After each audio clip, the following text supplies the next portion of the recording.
O yan na, ito. Tandaan mo lang kasi baka nagpas na yung kayo. Sige, diretso lang. Tandaan lang.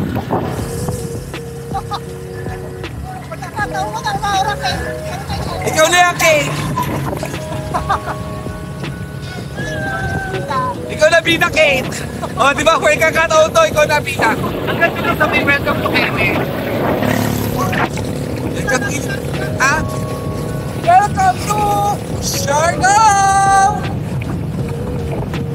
Hanggang dito na sa ako, putangin ako pala.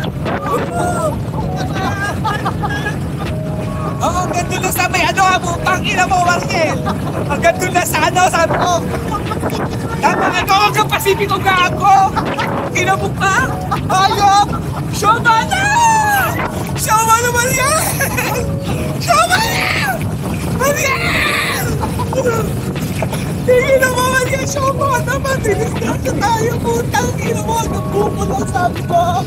Maasin na to, putang ina! Shomana! Talaga! Ayop ka talaga! Gusto ko talaga mapahama! Gusto mo lang talaga sa buko mo maging vlogger ka na! Tapos hanggang maasin na eh! Ayop! Sabi ko na dun lang eh! Ayop ka! Siyong-siyong ka na naman! Inamo ka talaga! Inamo ka talaga! So, eto na nga, no. Third day namin ngayon sa Siargao and our itinerary ay pumunta sa North Siargao, which is 1 hour from General Luna. So, nitong mga oras na to ay wala kaming ligo dahil brown out dun sa homestay namin. So, yan. Enjoy na lang watching North Siargao.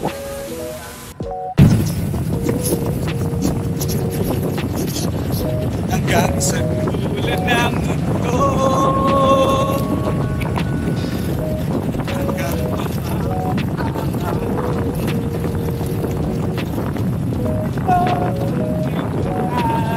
Hindi mo pa nakikita ako ngayon.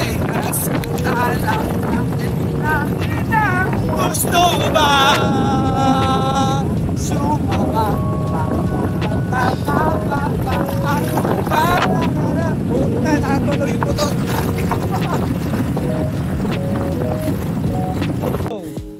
And nandito na nga kami sa aming first destination, which is in Magpupungko, and meron siyang bayad ng 60 pesos pagpasok mo and 5 pesos sa parking. And sobrang ganda dito, ma-enjoy mo siya talaga kasi white sand siya. And kaso high tide na kami nakarating, so hindi na namin na puntahan yung parang rock pool nila. I don't know, hindi ko na kasi siya nakita. Pero ang ganda dito, sulit siya. Ilang turn yun, di mo kaya! 1, 2, 3, Siargao! So, wala naman kami masyadong ginawa dito. Tambay lang. Then, photo ops, kanyan, chika-chika. So, sharing with you some of our photos here in Magpupungko.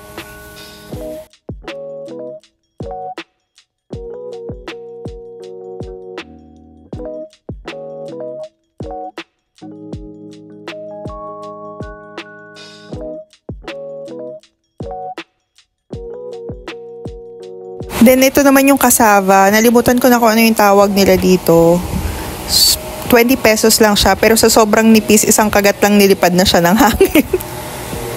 Goodbye na, cassava.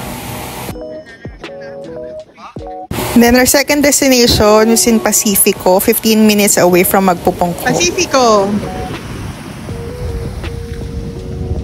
Go! 3, go! Yan! Kabila! Tingnan mo ka. Hayop kang na yun. Ano na?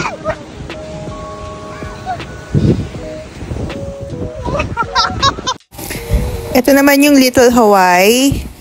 15 minutes lang din siya from Pacifico naman. So, napakaganda dito kasi very Instagrammable. And nakikita ko kasi ito sa TikTok kaya pinuntahan ko siya talaga.